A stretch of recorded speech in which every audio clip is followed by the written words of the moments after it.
Dia mata merlu. Bismillahirrahmanirrahim. Assalamualaikum warahmatullahi wabarakatuh. Terima kasih Yang Dipertua kerana memberikan izin dan juga kesempatan kepada saya untuk sama mengambil bahagian dalam membahas ucap titah Yang Dipertuan Agong. Yang pertama, komitmen saya juga bersama dengan Parlimen dan seluruh warganya dan juga mewakili rakyat di Parlimen Temeloh untuk turut rasa sedih dan juga berduka cita dengan insiden MH370. Yang Dipertua, di saat sains pada hari ini buntu dan manusia juga telah hilang upaya, maka marilah kita kembali kepada Tuhan yang mencipta sains dan mencipta manusia itu sendiri dengan kita berdoa, bermunajat dan memohon nusrah daripada Allah tanpa meninggalkan ikhtiar untuk terus mencari, mudah-mudahan dia selamat. Wa qala rabbukum ud'uni astajib lakum. Telah berkata Tuhanmu, mintalah denganku, berdoalah kepadaku, nescaya aku makbulkan bagi kamu. Yang Dipertua, perkara yang kedua ialah di saat kita berduka dengan peristiwa yang menimpa ataupun misteri MH370 ini, kita sekali lagi telah dikejutkan dengan berita bahawa 6 orang remaja dan juga 3 orang kritikal ekoran daripada pengambilan dadah yang berlebihan sewaktu mereka menghadiri konsert Future Music Festival Asia baru-baru ini. Apa yang saya nak tekankan di sini ialah perlu diberikan perhatian oleh pihak kerajaan dan juga oleh semua pihak rakyat dalam negara kita untuk tidak menyuburkan negara kita dengan konsert-konsert liar dan pesta-pesta yang seperti ini. Kerana saya mendapat maklumat bahawa selepas daripada ini banyak lagi pesta-pesta liar. Walaupun saya telah membaca dalam Facebook bahawa pesta liar Live in Colour Malaysia ini telah pun dibatalkan oleh pihak penganjur, dan saya juga ucap terima kasih kepada Menteri Belia dan Sukan yang telah mengeluarkan kenyataan bahawa pihak kerajaan akan mengkaji balik permit yang telah diluluskan kepada konsert ini. Tetapi apa yang saya nak lihat ialah apabila konsert ini disokong oleh ataupun dibenarkan, diizinkan oleh pihak Kementerian Pelancongan dan Kebudayaan, dan banyak lagi konsert-konsert yang saya lihat akan berlangsung dalam negara kita selepas ini.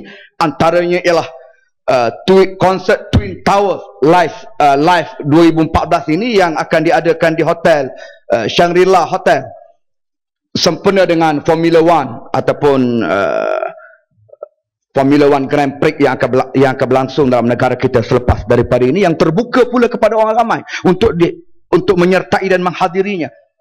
Dan artisnya itu ialah datang dari perluan negara dan artis yang seksi yang telah dikenali ramai, sangat rosak moralnya dan diluluskan oleh Puspal dalam negara kita. Jadi saya harap perkara-perkara ini dapat diberikan perhatian serius, kerana Allah sebut dalam Al-Quranil Karim, zaharal fasadu fil barri wal bahr bima kasabat aydin nas. Telah zahirlah kerosakan di darat dan juga di lautan angkara perbuatan tangan manusia itu sendiri, yang akhirnya menyebabkan negara kita terus bertimpa-timpa musibah dan kecelakaan yang telah dijanjikan oleh Allah Subhanahu wa taala. Antaranya apa yang disebut oleh Allah, zalikum bima kuntum tafrahuna fil ard bighairil haqq wa bima kuntum tamrahun. Lalu dikatakan kepada mereka setelah ditimpa azab dan musibah itu, demikian adalah kerana mereka bergembira dengan cara yang salah, mereka berseronok, bersukaria dengan cara yang tidak betul dan melakukan maksiat kepada Allah Subhanahu wa taala.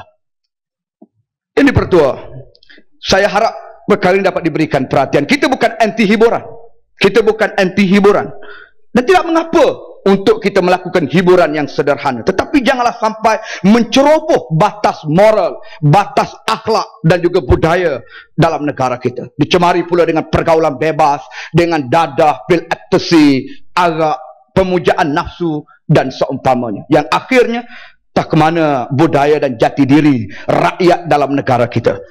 wattaqu fitnatan la tusibanna alladhina zalamu minkum khassah wa'lamu annallaha syadidul iqab.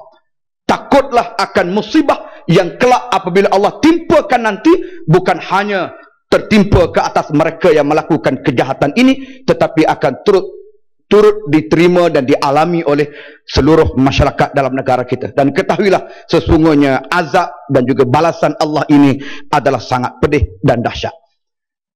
Khalifah Umar Al-Khattab radhiyallahu anhu pernah ditanya, apakah negara ini yang maju, yang makmur di zaman pemerintahannya boleh dihancurkan oleh Allah Subhanahu wa taala walaupun dia negara yang hebat, maju dan makmur? Kata Sayyidina Umar, ya, boleh hancur apabila orang-orang yang jahat menguasai orang yang baik, dan apabila kefasikan berleluasa dan dominan dalam sesebuah negara. Jadi perkara ini perlu diberikan perhatian. Yang dipertua, unjuran daripada itu, perkara yang sama juga yang saya timbulkan ialah dulu kalau kita lihat dalam negara kita, judi ini bertakhta di atas bukit, non di genting Highland. Tetapi mutakhir ini saya lihat dia telah menular, laju deras turun ke bawah seperti lava daripada gunung berapi, turun ke lembah. Dan antara yang menjadi sasaran yang turut terkesan ialah pesisiran Sungai Pahang, termasuklah di Temerloh sebagai lembah yang aktif dengan aktiviti judi mutakhir ini. Dan saya mohon kerajaan ambil berat perkara ini, di samping saya juga berpesan kepada semua masyarakat dan rakyat supaya menjauhi aktiviti-aktiviti yang menyebabkan datangnya kemurkaan Allah Subhanahu wa taala. Saya setuju dengan Kota Tinggi sebentar tadi dengan aktiviti judi ini. Bukan saja judi haram kerana dia tidak ada lesen, tetapi yang ada lesen juga sebenarnya dia telah diharamkan oleh Allah Subhanahu wa taala. Innamal khamr wal maisir wal ansab wal azlam rijsun min amali syaitan fajtanibuh la'allakum tuflihun. Jadi arak, judi, semua ini adalah perkara yang telah diharamkan oleh Allah Subhanahu wa taala. Lebih mulialah daripada kita memberikan kelulusan dan kelepasan kepada judi ini, kalau di Temerloh itu kita ada anak-anak muda yang cuba untuk membangun minda mereka dengan membuka gerai dan juga membuka meja yang dikenali sebagai buku jalanan. Alangkah kalau pihak kerajaan boleh membantu mereka untuk membangunkan minda mereka. Itu lebih baik untuk masa depan negara dan juga rakyat. Yang dipertua, satu lagi saya nak timbulkan di sini ialah realiti yang berlaku dalam negara kita berkait dengan isu kekurangan doktor dalam negara kita, pengamal perubatan, terutamanya di kawasan-kawasan luar bandar. Kalau ikut statistik sehingga bulan Ogos tahun 2013, kira-kira 500 hingga 600 doktor pakar telah berjaya dilatih. Dan bilangan doktor ini termasuk dengan doktor pakar 36,607 orang, dengan nisbah seorang doktor 791 penduduk. Menjelang tahun 2020 dengan anggaran penduduk negara kita mencecah 34 juta, negara kita sebenarnya memerlukan 85,000 orang doktor untuk mencapai nisbah standard seorang doktor 400 penduduk. Maka saya mahu melihat supaya perkara ini dapat disaksikan dengan teliti dan diambil tindakan wajar, kerana kita masih jauh daripada sasaran standard ini. Dan kalau saya melihat kepada kenyataan Presiden MMA dan juga Majlis Dekan-Dekan Perubatan IPTA yang melahirkan kebimbangan, lambakan doktor yang begitu ramai, sedangkan mereka tidak ada ruang untuk diisi keperluan mereka di hospital-hospital yang ada, maka jawapan daripada Timbalan Menteri Pendidikan yang telah berjanji untuk menyiasat perkara ini, saya ingin bertanya, apakah hasil penyiasatan itu, di mana laporan penyiasatan itu, dan apakah langkah yang telah diambil oleh kerajaan? Dalam satu sudut yang lain, yang dipertua, negara kita hari ini dengan lambakan graduan perubatan ini, mereka yang tidak diserap untuk mengisi keperluan, saya kiranya lah kalau mereka ni diberikan pengiktirafan, kerana biasanya mereka datang daripada universiti-universiti luar yang diiktiraf pun oleh WHO. Tinggal lagi kerajaan masih belum mengiktiraf keupayaan mereka ataupun pendidikan mereka ataupun kejayaan mereka.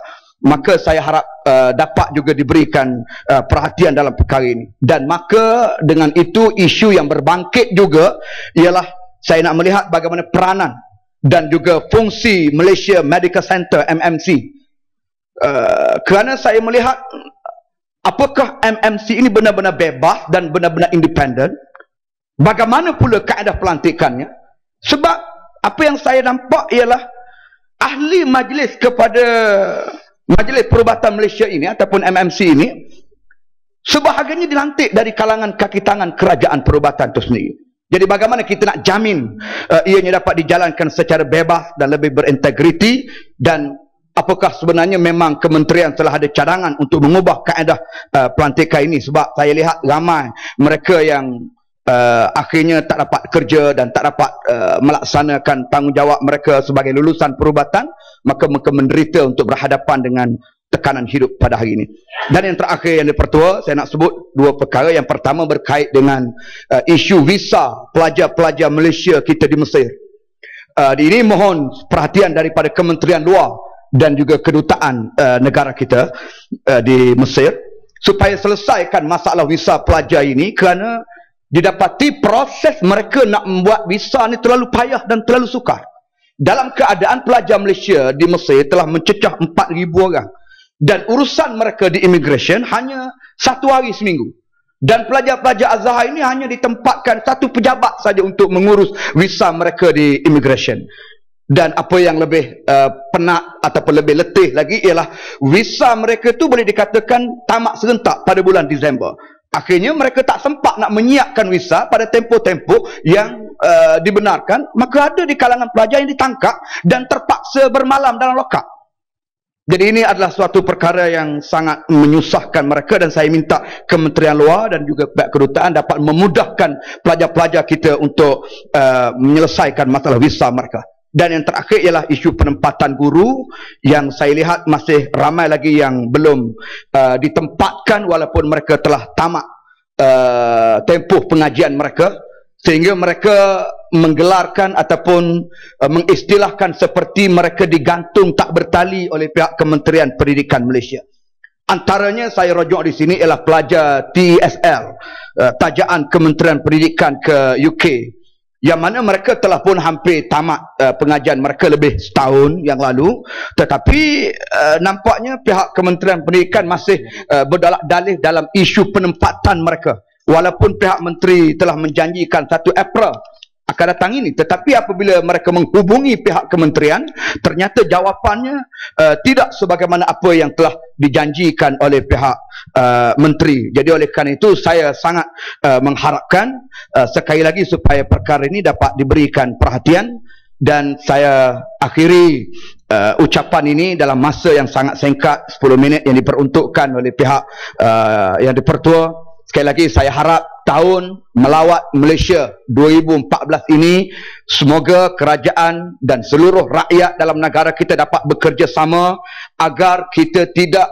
menjadikan ia sebagai tahun untuk meningkatkan dosa dan noda dengan menganjurkan aktiviti-aktiviti maksiat dan mungkar dalam negara kita. Dan saya lihat di luar sana telah ada NGO, anak-anak muda kita yang telah create Facebook dan juga create NGO tertentu untuk menolak aktiviti-aktiviti tidak bermoral ini. Antaranya lah Facebook Anak Muda Malaysia Tolak Konsep Liar, yang telah mula mendapat sambutan ramai.